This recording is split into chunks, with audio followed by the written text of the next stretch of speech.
Your brother needs it more than you. My father said those words while physically prying the car keys from my fingers in our driveway, as if 23 years of being his daughter meant nothing compared to my brother's latest crisis. I didn't argue, didn't scream, didn't cry. I just turned and walked away. What he didn't know was that I'd seen this coming for 6 months, and I'd already made a phone call that was about to change everything. My name is Brooke Callahan, and I grew up in the shadow of my brother's potential. We lived in a middle-class neighborhood in Indianapolis, the kind of place where everyone knew everyone's business and families kept their struggles behind closed doors. My father, Dennis, worked as a regional sales manager for a medical supply company. My mother, Judith, had been a homemaker until my brother and I were in high school, then took a part-time job at a real estate office. My brother, Tyler, was 3 years older than me and had been the center of the family universe for as long as I could remember. He was charming, athletic, and convinced from a young age that rules were for other people. Teachers adored him despite his mediocre grades. Coaches recruited him despite his inconsistent effort. Our parents excused every failure as a temporary setback, every bad decision as a learning experience. Tyler's potential was always just around the corner. Any day now, he'd figure things out.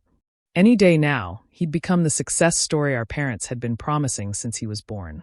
I stopped waiting for that day when I was about 15. While Tyler bounced between jobs and half-finished community college semesters, I focused on what I could control. I studied hard, earned a scholarship to Purdue, and graduated with a degree in civil engineering. I got a job at a construction firm in Indianapolis and started building a life that didn't depend on anyone else's approval. But no matter what I accomplished, Tyler's needs always came first. When he crashed his first car, drunk driving, though my parents called it an accident, they used the money they'd saved for my college to buy him a new one. When he got fired from his warehouse job, they paid his rent for 6 months. When he maxed out 3 credit cards, they paid those off too. And when I graduated with honors, my father's toast at dinner was, "To Brooke, who never gives us any trouble. Not who makes us proud. Not who worked so hard. Just who never gives us any trouble." As if my greatest accomplishment was being easy to ignore. The car situation started when I was 22. I'd been working at the construction firm for about a year, saving diligently for a reliable vehicle. My old Honda had finally died, and I needed something that could handle the commute to job sites across central Indiana. My father surprised me one weekend by showing me a 3-year-old Toyota Camry he'd found at a dealership. "Consider it a graduation gift," he said. "We should have done something when you finished school, but things were tight. This makes up for it." I was touched. Genuinely, deeply touched.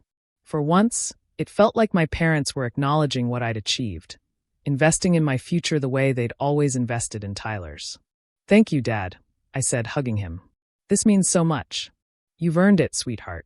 The title's in your name, insurance is set up, it's all yours." Those words would become important later. It's all yours. The car was perfect. Reliable, fuel-efficient, professional-looking.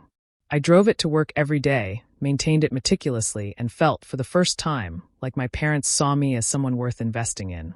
That feeling lasted about 18 months. Tyler's latest venture was a mobile detailing business. He'd convinced my parents that he just needed a vehicle and some equipment to finally turn his life around. The problem was he'd already burned through 2 trucks in the past 5 years. One repossessed, one totaled in another accident. No dealership would finance him. His credit was destroyed. And our parents, who had already drained their savings bailing him out repeatedly, didn't have the cash to buy him another vehicle outright. So they looked at me. The first hint came at Sunday dinner, about 6 months before everything fell apart. "Tyler's business is really taking off," my mother said casually. "He just needs reliable transportation to reach his full potential." "That's great," I said, not taking the bait. "What happened to the truck?" My father cleared his throat. "There were some issues. But that's in the past. The point is, he's ready to commit now. Good for him." The hints became less subtle over the following months. My mother mentioned how expensive car payments were. My father pointed out that I lived close enough to work to take the bus. Tyler himself started showing up at family dinners, talking loudly about all the clients he was losing because he couldn't get to them. I knew what was coming. I'd seen this pattern my entire life. So I prepared. I made copies of every document related to the car.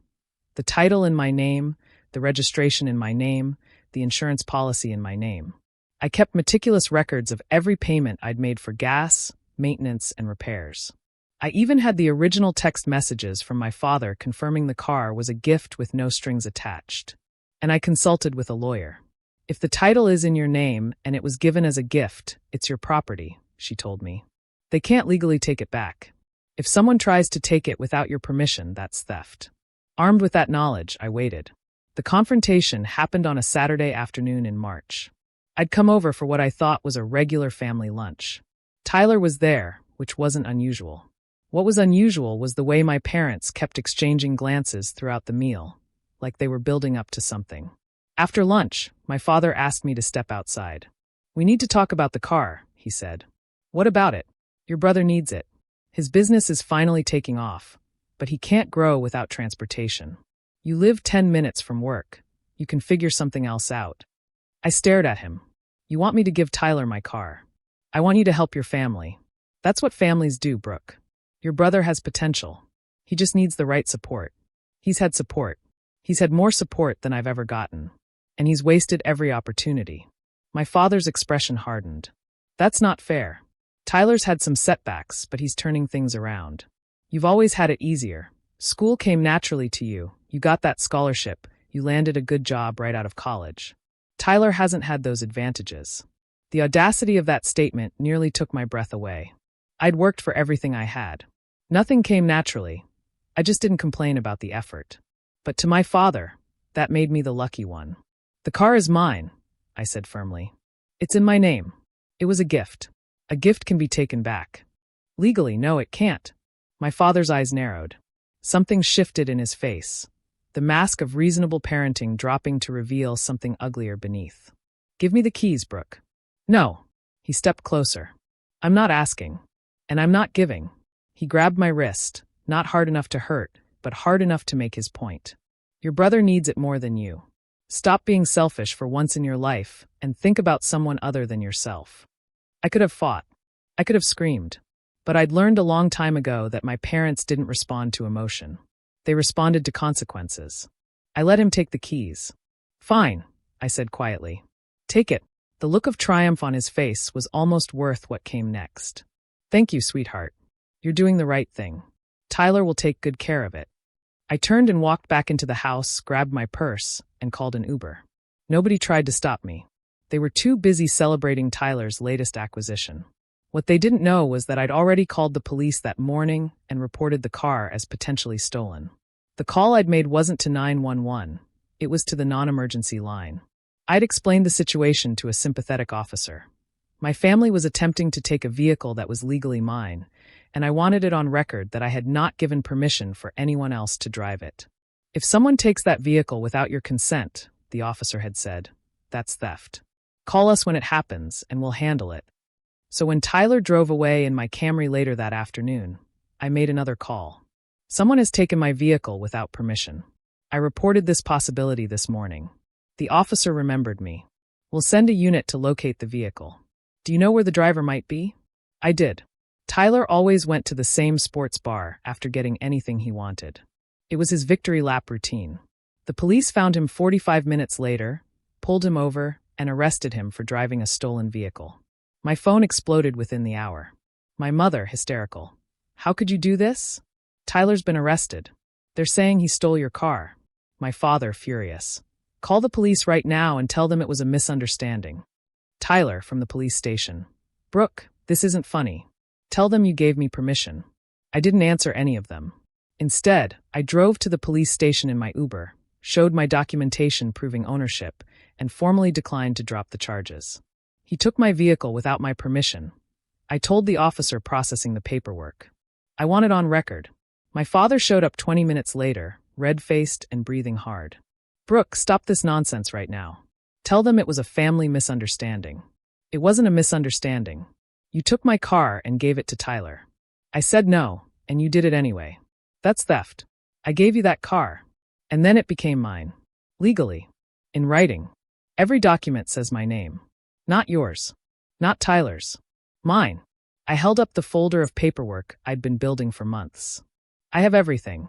The title transfer, the gift confirmation texts, the insurance in my name, the maintenance records I paid for. There's no ambiguity here, Dad. You stole from me. My father's face cycled through several emotions: shock, rage, disbelief, and finally, something I'd never seen before, fear. You would send your own brother to jail? You would steal from your own daughter? We stared at each other across the police station lobby. I've spent my entire life watching you sacrifice everything for Tyler, I said quietly. My college fund. My time. My accomplishments. Nothing I did was ever enough because nothing I did was ever as important as Tyler's potential. Well, I'm done competing with his potential. I have an actual life, an actual career, an actual property that belongs to me. And I'm not giving any of it up because Tyler can't get his act together. My mother arrived then, tears streaming down her face. Brooke, please. He's your brother. He's a 30-year-old man who's never faced a consequence in his life. Maybe this will finally teach him something. I retrieved my car from the impound lot that evening. I drove it home to my apartment, parked it in my assigned spot, and blocked my family's numbers. The charges were eventually reduced. Tyler pleaded to a misdemeanor and got probation, community service, and a permanent mark on his record. My parents paid his legal fees, of course. They always did. I didn't attend the hearing. I'd made my point. 6 months later, my mother reached out through my aunt, asking if we could talk. I agreed to meet her for coffee. We didn't understand, she said, looking older than I'd ever seen her. We thought we were helping Tyler. We didn't see what we were doing to you. You saw, I corrected her gently. You just didn't care. There's a difference. She didn't argue. That was something, at least. Your father wants to apologize. He knows where I live. He showed up a week later. The apology was awkward, insufficient, and probably motivated more by guilt than genuine understanding. But he said the words, and I let him. Tyler never apologized. I didn't expect him to.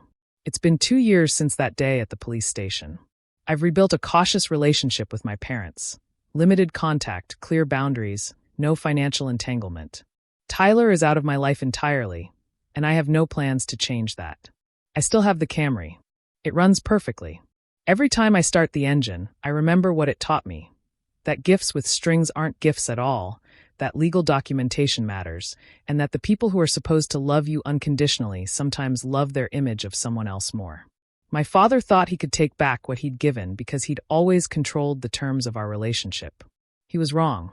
Some things, once given, belong to the person who received them. Not just cars. Trust, respect, love. And once someone proves they were never really giving those things freely, you have every right to stop offering them in return. Family is supposed to be the people who support you, not the people who take from you and call it love. When someone shows you that blood doesn't guarantee loyalty, believe them, and protect yourself accordingly.